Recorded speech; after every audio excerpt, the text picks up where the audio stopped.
There is nobody who has not been happy. Everybody's been happy, but the problem is they're not able to maintain it, that's all. There are only two things.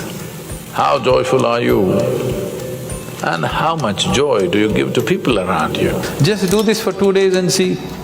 You will become something truly fantastic within yourself.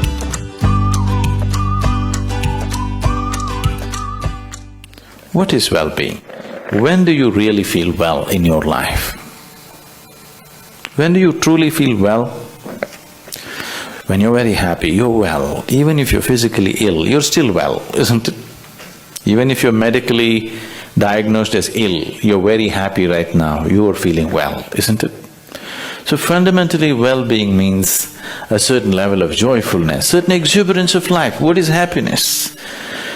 We can say happiness is this, that, but in terms of life, your life energies are happening in a more exuberant way than it normally happens. Depression means your life energies have become very low and state. Happiness means your life energies are exuberant. There are many ways of describing happiness, but only those who are happy know what it means to be happy. There is nobody who has not been happy. Everybody's been happy, but the problem is they're not able to maintain it, that's all. So, you don't have to enforce any resolutions upon yourself, just little tools to make sure that you don't sink. See, a lot of people who are doing business, they think they're keeping accounts only for the sake of IRS. No. You keep accounts not for the sake of IRS, because if you do not keep accounts, you do not know whether you're making profit or loss. That's the idea of accounts, isn't it? Whether you're moving forward or backward, to know this, you need an account book.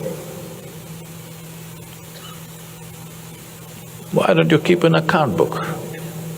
At the end of the day, just check, am I a little more joyful today than yesterday? If you had done this since you were 5 years of age, you would have been ecstatic by now. Profit side became like this because you never kept accounts. One day you checked, when it became very acute, then you see you're in a big loss. Every day, every month, just keep accounts. Am I becoming more joyful or less joyful? There are only two things. How joyful are you? And how much joy do you give to people around you? This you can keep accounts. If you keep accounts of this, people are keeping accounts of their money as if they're going to carry it with them. The real wealth of life is how joyful you are, how wonderful is your experience of life. Joy is not a goal by itself, but it's a necessary ambience for life. If you don't set this one ambience, then whatever you have is just going waste. Tomorrow, if you wake up in the morning… No, this is not my wish, but I want you to know, of all the people who go to bed tonight, over 1 million people will not wake up tomorrow morning. And tomorrow, if you and me wake up tomorrow morning, is it not a fantastic thing? 1 million people did not wake up. You woke up. Is it not a great thing? Yes. You don't seem to think so. Yes. Because the problem is just this, you are living with an idea that you're immortal. When I say you're immortal, you're not actually thinking you're immortal, but you're not conscious of your mortality. If you're not conscious of your mortality, somewhere you think you're immortal, isn't it? How many moments in a day are you conscious that you're mortal? If you were conscious, would you have time to crib? Would you have time to fight with somebody? Would you have time to do some rubbish with your life? If you knew, if you are conscious that you are mortal, you would do nothing other than what is absolutely needed for you and everybody around you. Don't think this is a negative thing. Death is not a negative thing. It's the only thing which has added value to your life. If you're here forever, you would be unbearable. Yes. If you just become conscious of this one thing, that always you're conscious that I'm mortal. You don't have to think, I will die today, we don't intend, we want to live as far as possible. Just you know, one day I will die. Every day, every moment if you remind yourself, this is a brief life, I'm mortal, one day I will end. Just do this for 2 days and see, you will become something truly fantastic within yourself, just this is all. This is the fundamental aspect of yoga. The first teaching that came out was that it is your karma. That means it's your making.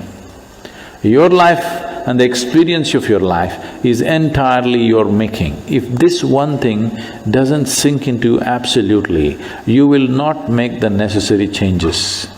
You still think, yes, I know it's my karma, but you know, my husband, what he did. You can't fix this. First you understand, this is my making, entirely my making.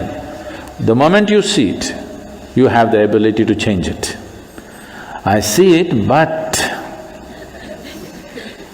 you know what they did to me yesterday? Now you can't change it. It doesn't matter who did what. What is happening within you, your experience of your life is entirely your making. This is your karma. Karma means not something that drops upon you from somewhere. Karma means your action, it's your making, it's your doing. Before you go to bed, everything that's not you, keep it aside. They may be precious to you. You think about it, your house, is it you? Oh, my house. All right, you have lots of passion about it, but all right, keep it aside. Your husband, is it you? No, that's easy, he's not me.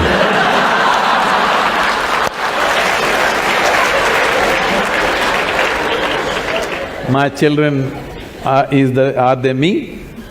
Oh, little difficulty, but no, they're not me. They're beginning to tell you, if they're 12, they already told you. So the clothes that you wear, is that you? No. The body that you wear, is that you? No. All these thoughts and emotion, is this you? No. Everything that's not you, keep it in one heap. Not physically, just do this mentally. Keep everything aside. Let me see. Every day you practice this, one day when you successfully keep everything aside that you are not, what you are will be there.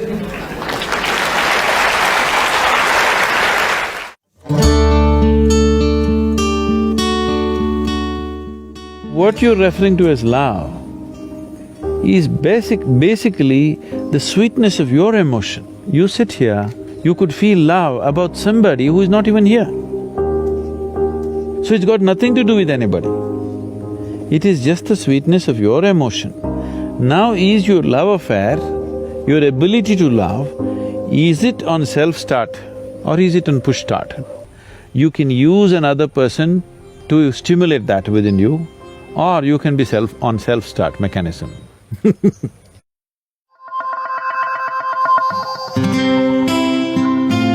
See, what is this need for love in a human being? Constantly, a human being is longing to be something more than what they are right now. The thing is, you want to include something which is not a part of you as yourself, that is the whole effort. If it happens emotionally, on the emotional level, if you try this, we call this a love affair. You're trying to make somebody who is not a part of you, a part of yourself, emotionally. This is a love affair. If you do it consciously, we call this yoga. For 5 minutes every day, go sit with something that does not mean anything to you. maybe a tree or a pebble or worm or an insect. After some time, you will find you can look upon it with as much love as you hold for your wife, husband, mother, child or dog. Maybe the worm does not know this, the insect does not know this. That does not matter.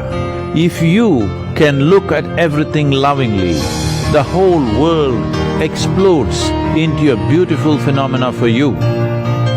You realize love is not something that you do, it is the way you are.